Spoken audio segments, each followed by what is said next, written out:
என் அன்பார்ந்தவர்களே, இந்த பதிவு 6, 7, 8ஆம் வகுப்பு மாணவர்களுக்கு எக்ஸாம் பாஸ் பண்ணாதான் அடுத்த கிளாஸுக்கு போகலாம் என்ற நிலை வேணுமா, இல்லை தேர்வு இல்லாமையே கம்பல்சரியாக ப்ரமோஷன் பண்ணணுமா, அதை பற்றியது.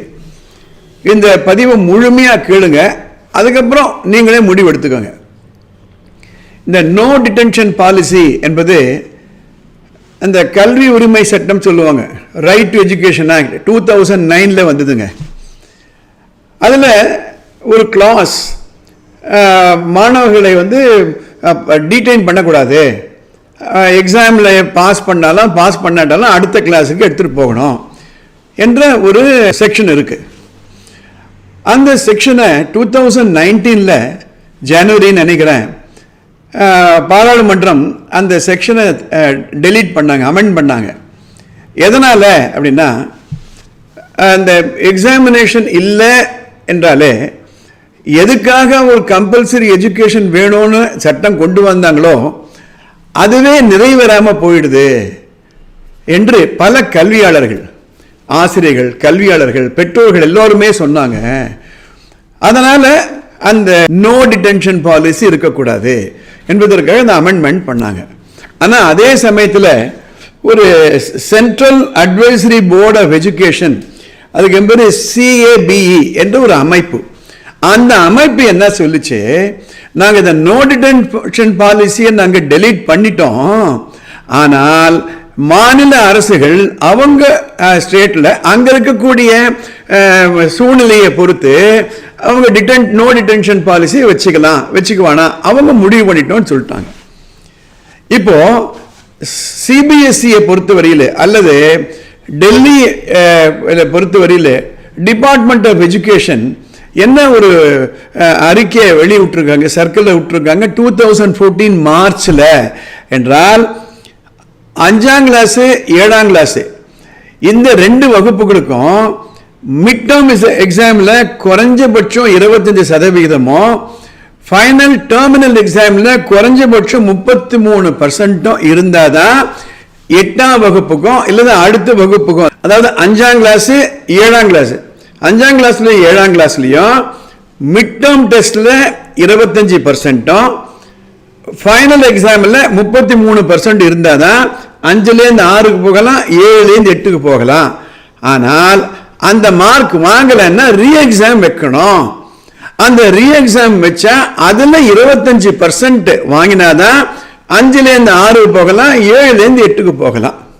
இதுதான் டெல்லியில் டிபார்ட்மெண்ட் ஆஃப் எஜுகேஷன் ஒரு சுற்றறிக்கை விட்டுருக்காங்க, அதுதான் இம்ப்ளிமெண்ட் பண்ணுறாங்க.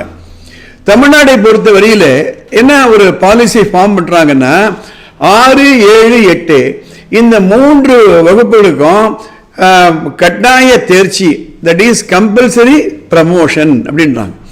இது வேணுமா வேணாமா என்ற நிலையை பெற்றோர்கள், கல்வியாளர்கள், ஆசிரியர்கள் சேர்ந்து முடிவு எடுக்கட்டும், அவங்க முடிவுக்கு நான் விடுறேன். ஆனால் சில பிரின்சிபிளை நம்ம யோசனை பண்ணணும். எதற்காக டிடென்ஷன் கூடாதுன்னு தமிழ்நாடு கவர்மெண்ட் சொல்லுதுன்னா, எக்ஸாம் இருந்தாலே பயப்படுறாங்க பசங்க, அதனால டிராப் அவுட்ஸ் நிறைய வந்துடுறாங்க. படிப்பை சொல்லிக் கொடுத்து பள்ளி இறுதி ஆண்டு வரையில் அவங்களை எடுத்துட்டு போனோமா இல்லையா, அப்போ எக்ஸாம் சொல்லி அவங்க பயமுறுத்தினா எக்ஸாமுக்காக அவங்க டிராப் அவுட் ஆயிடுறாங்க. அதனால டிராப் அவுட் ஆகக்கூடாதுன்னா டிடென்ஷன் பண்ணாதீங்க என்ற அவங்க வாதத்தை முன் வைக்கிறாங்க. இன் பிரின்சிபிள் கரெக்டாக இருக்கலாம். எதனாலன்னா, பள்ளி இறுதி ஆண்டு எக்ஸாமை எல்லா மாணவர்களும் கடந்து தேர்ச்சி பெற்று போகணுன்றதுக்காக இது கொண்டு வந்தது. அதனால் கொஞ்சம் யோசனை பண்ணி பாருங்க, எக்ஸாமே இல்லைன்னா எப்படி இருக்கும் பாருங்க. நான் ஒரு 40 ஆண்டுகளாக நானும் ராதா மேடமும் கல்வித்துறையில் இருக்கோம். பல பள்ளிக்கூடங்களுக்கு போகிறோம், பல பெற்றோர்களை சந்திக்கிறோம், பல மாணவர்களுக்கு ஆலோசனை கொடுக்குறோம். எக்ஸாமே இல்லைன்னா ஒரு கம்பல்ஷன் இருக்குமா உங்களுக்கு படிக்கணுன்றதுக்காக? கொஞ்சம் யோசனை பண்ணி பாருங்க. சிறுவர்கள் தானே, தாங்க என்ன செய்கிறோம், இதனால என்ன விளைவு என்று யோசனை செய்யக்கூடிய பக்குவ மனப்பான்மை அவங்களுக்கு கிடையாது. எனவே எக்ஸாம் இருந்தாலே படிக்க மாட்டேன்றாங்க என்றுதான் ஆசிரியர்கள் சொல்றாங்க, கல்வியாளர்கள் சொல்றாங்க. அப்ப எக்ஸாமே இல்லைன்னா கொஞ்சம் யோசனை பண்ணி பாருங்க. இப்போ டிரைவிங் லைசன்ஸுக்கு போகிறோம். டிரைவிங் லைசன்ஸ் அப்ளை பண்ணவங்க எல்லாருக்குமே டிரைவிங் லைசன்ஸ் கொடுத்துடணும் அப்படின்னு ஒரு சட்டம் வந்ததுனால் அப்போ கரெக்டாக டிரைவிங் கற்றுட்டு போவாங்களா? கொஞ்சம் யோசனை பண்ணி பாருங்க. அதே மாதிரி கல்லூரிகள் வரும்பொழுது லெட்டஸ் எம்பிபிஎஸ்ஓ படிக்கிறாங்க, இல்லை இன்ஜினியரிங் படிக்கிறாங்க. அங்கே எக்ஸாம் பாஸ் பண்ணாலும் பாஸ் பண்ணாட்டாலும் 4 வருஷத்தில் ஒரு மருத்துவ டிகிரி கொடுத்துருவோம், இன்னும் 4-5 வருஷத்தில் ஒரு இன்ஜினியரிங் டிகிரி கொடுத்துருவோம் அப்படின்னு இருந்தானால் அவங்க எந்த அளவுக்கு தரமான கல்வியை அவங்களால அடைய முடியும்? கொஞ்சம் யோசனை பண்ணி பார்க்கணும். இப்போ 6, 7, 8 இந்த 3 வகுப்புகளுக்கு எக்ஸாமினேஷனில் பாஸ் பண்ணாலும் பாஸ் பண்ணாலும் அடுத்த வகுப்பு அப்படின்னு சொல்லும் பொழுது 9th ஸ்டாண்டர்ட் 10th ஸ்டாண்டர்ட் வரும்போது இந்த ஹை ஸ்கூல் அது. அந்த 9th ஸ்டாண்டர்ட் 10th ஸ்டாண்டர்ட் வரும்போது 6ஆம் கிளாஸ் 7ஆம் கிளாஸ் 8ஆம் கிளாஸ் இந்த 3 வகுப்புடைய பாடங்களை தரோவா படிக்கல, தெளிவா படிக்கலன்னா 9th அவங்களால அந்த பாடத்தை உள்வாங்கிக் கொள்ள முடியுமா? நீங்க இந்த 1ஆம் கிளாஸ்ல இருந்து 10ஆம் கிளாஸ் வரையில் இருக்கக்கூடிய பாட புத்தகங்களை கொஞ்சம் எடுத்து பாருங்களேன். ஒரு கணக்கு பாடம் இருக்கிறது, அல்லது ஒரு சரித்திர பாடம் இருக்கிறது, அல்லது ஒரு மொழி பாடம் இருக்கிறது, அல்லது ஒரு சயின்ஸ் பாடம் இருக்கிறதுன்னா அந்த அப்படியே நீங்க பார்த்துட்டே வந்தீங்கன்னா அந்த சப்ஜெக்டை பில்டப் பண்ணிட்டே வருவாங்க.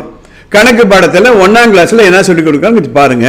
2ஆம் கிளாஸ்ல என்ன, இந்த 1ஆம் கிளாஸ்ல சொல்லிக் கொடுத்த பாடத்துக்கு அடுத்தபடி, அது 2ஆம் கிளாஸ்ல சொல்லிக் கொடுத்த பாடத்துக்கு அடுத்தபடி 3ஆம் கிளாஸ், இப்படி படிப்படியாக 8ஆம் கிளாஸ் வரும்பொழுது 10ஆம் கிளாஸ் வரும்பொழுது அந்த கணக்கு பாடத்தினுடைய அந்த ஃபவுண்டேஷன்ல இருந்து கொடுத்துருவாங்க.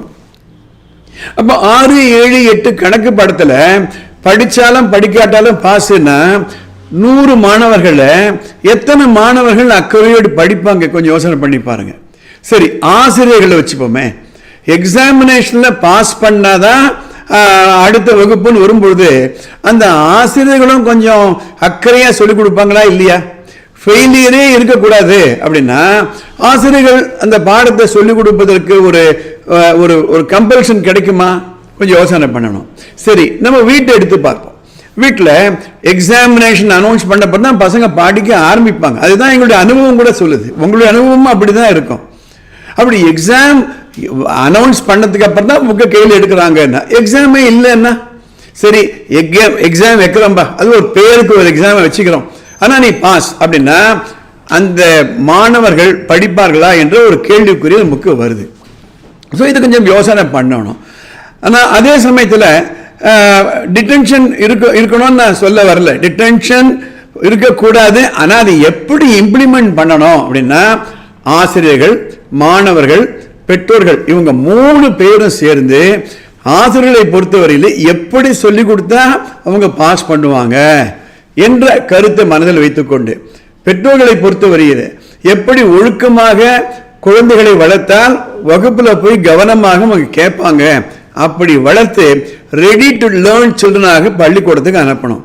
3வது, மாணவர்களை பொறுத்தவரையில் எதனால தரோவா படிக்கணும் என்ற ஒரு மனநிலையை அவங்களுக்கு நம்ம கொண்டு வந்துட்டோம்னால் then no detention policy can be very very effective. கீழ் வகுப்புகள் இருக்கு, pre KG, LKG, UKG, first, second, third, அது வரையில் ப்ரமோஷனை ஆட்டோமேட்டிக்காக கொடுக்கலாம். ஆனால் மேல் வகுப்பு என்று வரும்பொழுது 6, 7, 8க்கு ப்ரமோஷன் பாலிசி வேணுமா வேணாமா நீங்களே யோசனை பண்ணி பாருங்க. படிக்கட்டு ஏறுறோம், 10வது படிக்கட்டு ஏறணும்னா 6, 7, 8 படிக்கட்டுல கால் வைக்காமையே 9வது படிக்கட்டுல கால் வைக்க முடியுமா என்ற ஒரு கேள்வி வருகிறது.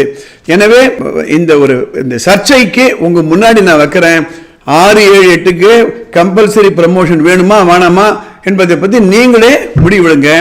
இந்த பதிவு உங்களுக்கு பிடிச்சிருந்ததுன்னா ஷேர் பண்ணுங்க, லைக் பண்ணுங்க. அடுத்த பதிவில் நம்ம பார்க்கலாம். நன்றி.